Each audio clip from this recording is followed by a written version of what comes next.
Hello friends. Media mature के YouTube channel the zero में एक बार फिर आप सभी का हार्दिक स्वागत है। आप देख रहे हैं अपना लोकप्रिय कार्यक्रम अगेंस्ट PACLL। तो जैसा कि साथियों पिछले वीडियो में हमने देखा था कि किस प्रकार से सेबी ने PACL का झूठ पकड़ा। 2000 में मात्र 8 ग्राहक, यानी कि मान लीजिए ये तो लगभग 0.4% निवेशकों का झुंड बोल रही थी कि इतने सारे निवेशक हमसे प्लॉट ना लेकर के पैसे की मांग कर रहे हैं, इसलिए हम वो स्कीम बंद कर रहे हैं। तो इसके आगे देखते हैं और इस झूठ को पकड़ने के अलावा सेबी ने क्या कहा।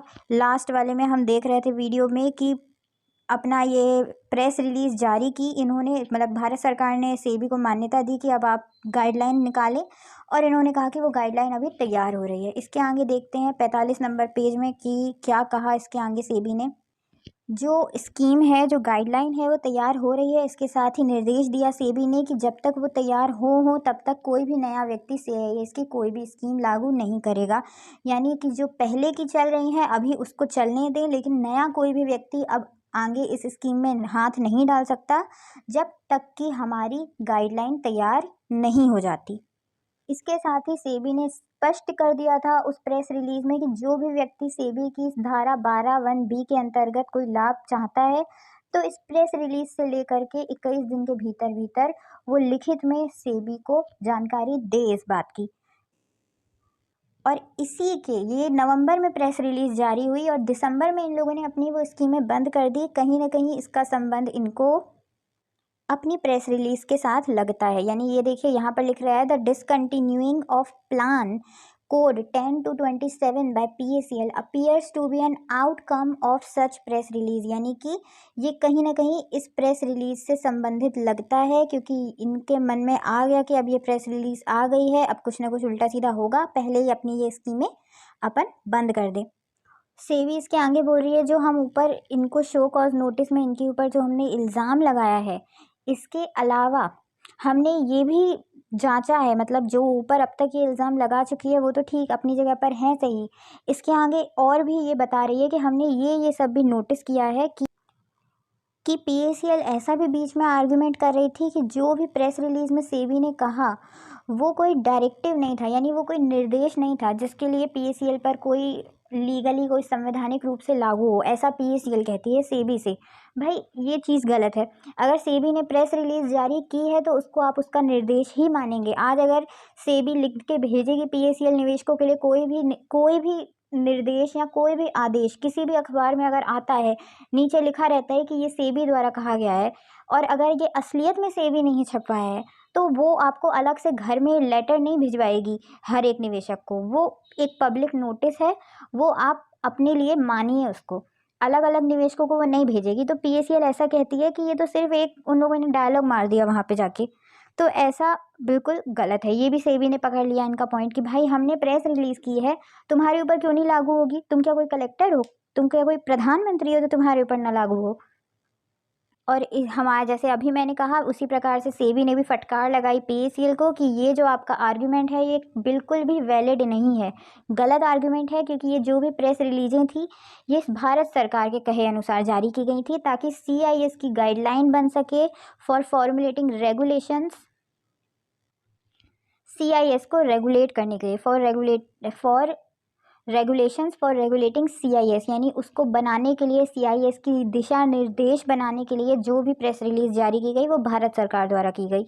और वो जितनी भी प्रेस रिलीजें थी वो सब पर लागू होंगी जो भी CIS की स्कीमें जारी करती हैं, जो भी CIS की स्कीमें ऑफ़र करती हैं ग्राहकों को। अलग से हर एक कंपनी को हम नोटिस नहीं भेजेंगे, वो सारे नोटिस जो भी जारी किए गए थे वो आप सबके लिए थे। आपको एक्टिव रहना पड़ेगा, हम आपके घर में नहीं आएंगे। जैसे कुछ लोग बोलते हैं कि तुमने क्यों नहीं देख लिया 22/8/2014 का ऑर्डर? सेबी की गलती है, सेबी ने क्यों नहीं आपको बताया? भाई सेबी हमारी नौकर नहीं है जो हमारे घर पर आएगी हमको बताने के लिए। हमारे सीनियर ने हमको बोला तुम घर जाओ, चुपचाप बैठो, मैं यहाँ बैठा हूँ, मैं सब देख लूँगा। तो सीनियर की जिम्मेदारी बनती है कि ये ऑर्डर आप तक पहुँचाए। सेबी ने अपनी वेबसाइट पर डाल दिया, बस। जो ये PACL बोल रही थी उसी का ये देखा सुना ये लोग भी बोल रहे हैं कि भाई सेबी ने नहीं बताया। सेबी एक एक के घर में पत्र नहीं भेजती है। सेबी सिर्फ जैसे PACL के समय उन्होंने जारी किया था ये जिस प्रेस रिलीज को ये झुठला रहे हैं, उसी प्रकार से सेबी ने जब पीएसीएल पर बैन लगाया, सेबी ने जब जब जो जो कार्यवाही की, उन्होंने सब अपनी वेबसाइट पर डाला। सब कुछ लिखित में था। चाहते आपके सीनियर तो उसी समय आपको बता सकते थे। सेबी आपको बताने के लिए नहीं आएगी, सेबी इसके लिए नहीं बनी है। अगर वो बैठ के एक एक व्यक्ति को जाके बताने लगेगी तो मान लीजिए उसका एक काम जो 1 मिनट में हो सकता है, उसमें पूरा 1 दिन लग जाएगा। इसमें आगे फटकार लगाते हुए सेबी कह रही है कि यदि पीएसीएल का काम सीआईएस के अंतर्गत आता है तो उसको उसी समय उस प्रेस रिलीज का पालन करना चाहिए था। हम पीएसीएल को अलग से कुछ भी दिशा निर्देश नहीं देंगे या उस समय देने के लिए बाध्य नहीं थे। इसके अलावा ये एक बात पकड़ ली इन्होंने, सेबी ने पीएसीएल की, कि जैसे ही ये प्रेस रिलीज जारी हुई उसी के 1 माह बाद 10 से 27 नंबर की स्कीमें इन लोगों ने बंद कर दी पीएसीएल ने, ये कहते हुए कि इसको चलाने में कुछ दिक्कत आ रही थी। वो सेबी ने भांप ली ये चीज़ और कह दिया सीधे पीएसीएल को कि आपको डर था कि मैं अगर ये स्कीमें नहीं बंद करूँगा तो मेरी ये पूरी जो अंदर ही अंदर मैं ये कारनामे कर रहा हूँ ये जग जाहिर हो जाएंगे और मुझे सेबी से लाइसेंस लेना पड़ेगा। आपको सेबी से लाइसेंस ना लेना पड़े इसलिए आपने ये 10 से 27 नंबर तक की स्कीमों को तत्काल ही बंद कर दिया। बाकी स्कीमों में आप धीरे धीरे करके सारी बातें छुपा रहे हैं, लेकिन इसमें जब किस्तों में आपने लिख कर दिया है बाकायदा कि 715 रुपये पहले दूसरे साल मिलेगा, 715 रुपये तीसरे साल मिलेगा, इससे आपका ये जग जाहिर होता है कि आप सीआईएस का काम करते हैं। बाकी में तो आप इकट्ठा पैसा दे रहे हैं तो वहाँ आप आबलिक डाल के और स्क्वायर फीट भी डाल देते हैं कि मैं इतने स्क्वायर फीट दूंगा ग्राहक को, लेकिन इसमें आप किस्तों में प्लॉट नहीं दे रहे हैं ग्राहक को। 715 रुपये का कोई प्लॉट नहीं आता है। तो इस प्रकार से इसकी बात को पकड़ लिया सेबी ने। इसके आगे सेबी कह रही है कि इसके बाद हम चलिए दूसरी स्कीम की तरफ आते हैं, स्कीम नंबर 46 से 67। स्कीम नंबर 46 से 67 के बीच में जितने भी इसके प्लान थे, इसमें ये क्या कर रही है, कंसिडरेशन जो अमाउंट ये ले रही है ग्राहक से या उसको जो भी वो एक्सपेक्टेड अमाउंट दे रही है, ये 2 भागों में विभाजित करके दे रही है। पैसा किस प्रकार से 2 भागों में विभाजित है, 1 towards cost of plot, plot की जो कीमत है वो, स्टाम्प ड्यूटी जो उसके रजिस्ट्रेशन में लगी होगी वो, रजिस्ट्रेशन की फीस जो लगी होगी और मिसलेनियस एक्सपेंसेस यानी अन्य जो भी खर्चे हुए उस प्लॉट पर उसको अपने नाम से ग्राहक के नाम पे ट्रांसफ़र करने में, वो सारा पैसा एक तरफ, और दूसरा जो वो ले रही है amount another towards the development charges, सिर्फ डेवलपमेंट का, यानी एक तरफ प्लॉट की कीमत, प्लॉट के ऊपर जो भी स्टाम्प ड्यूटी लगी, टैक्स वैक्स लगी, उसको आपके नाम पे ट्रांसफ़र करने के बीच की प्रोसेस में जितना भी पैसा लगा वो आपसे वसूलेगी। दूसरी ओर दूसरा एक हिस्सा अमाउंट का वो होगा सिर्फ डेवलपमेंट चार्जेस, यानी कि जो सॉइल उसने बोला मिट्टी की मैं जांच करवाता हूँ, पहले पानी की जांच करवाता हूँ, उनको मिला करके देखते हैं हम इसमें क्या उग सकता है, फिर उसमें हम और भी फर्टिलाइज़र मिलाते हैं, फिर उससे हम अनाज उगाते हैं या फल फूल उगाते हैं जो भी, तो वो चार्ज अलग हो गया है। 2 हिस्सों में ये बांटते हैं। तो ये बात रही थी सिर्फ 46 से 67 नंबर की स्कीम की, लेकिन फिर 16 जुलाई 2010 को पीएसीएल ने अपनी पूरी स्कीमें यानी 27 तक की तो वो बंद कर चुकी थी, 28 से लेके 67, पहले सिर्फ थी 46 से 67 तक, अब उसने पूरी 28 से 67 तक की जितने भी इसके प्लान थे सबके पैसों को 2 भागों में विभाजित कर दिया। एक जो है प्लॉट की कीमत और दूसरा जो है उसके ऊपर विकसित करने के लिए जो भी इनको पैसा खर्च करना पड़ा वो।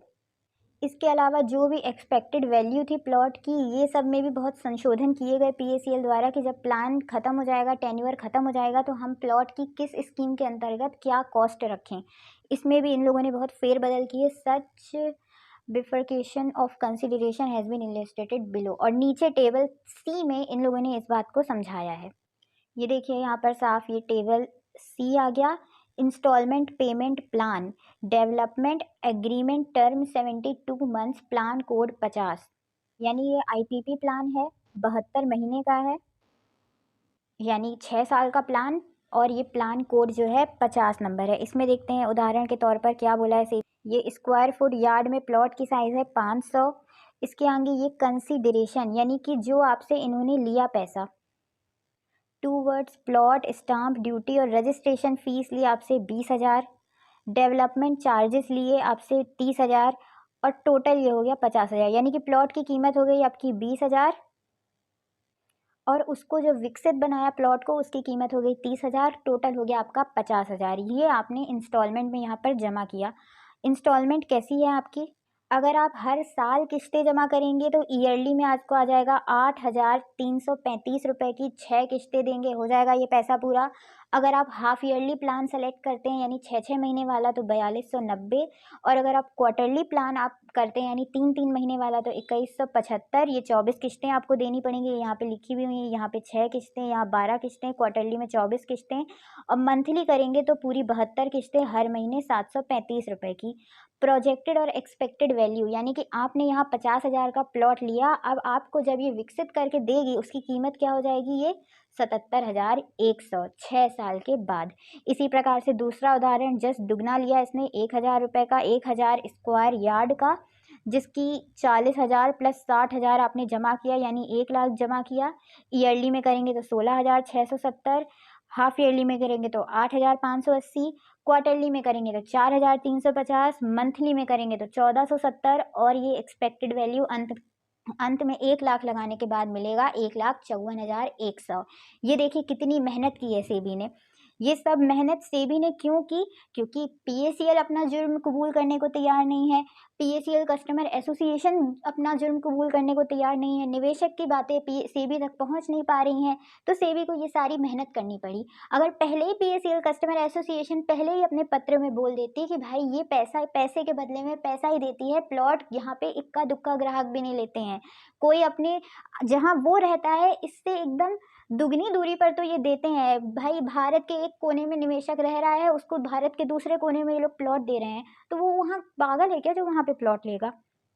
तो अगर ये सच्चाई पहले ही उसको बता दी थी तो सेबी को ये सब कुछ करना ही नहीं पड़ता।